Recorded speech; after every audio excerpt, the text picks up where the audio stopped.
मक्का की एक गली में एक बूढ़ी औरत रहती थी।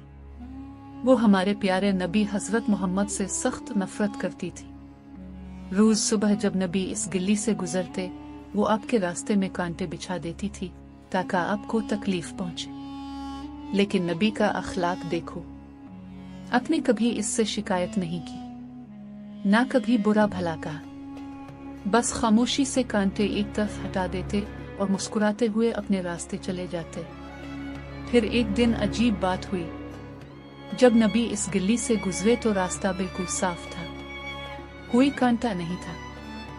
आपको तजस्सुस हुआ, लोगों से पता किया तो मालूम हुआ कि वो बूढ़ी औरत शदीद बीमार, कई दिन से चारपाई पर पड़ी है, उठ भी नहीं सकती। ये सुनते ही रहमत अल्लामीन सीधा इस बूढ़ी औरत के घर तशरीफ ले गए। इसके लिए पानी लिया, इसका हाल पूछा, उसकी खिदमत की और उसकी सेहत के लिए दुआ फरमाए।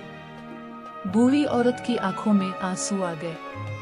वो रोने लगी और कहने लगी, ये मोहम्मद, मैं तो रोज आपके रास्ते में कांटे बिछाती थी, आपको तकलीफ देती थी, फिर भी आप मेरी तीमारदारी कर रहे हैं, मेरी खिदमत कर रहे हैं।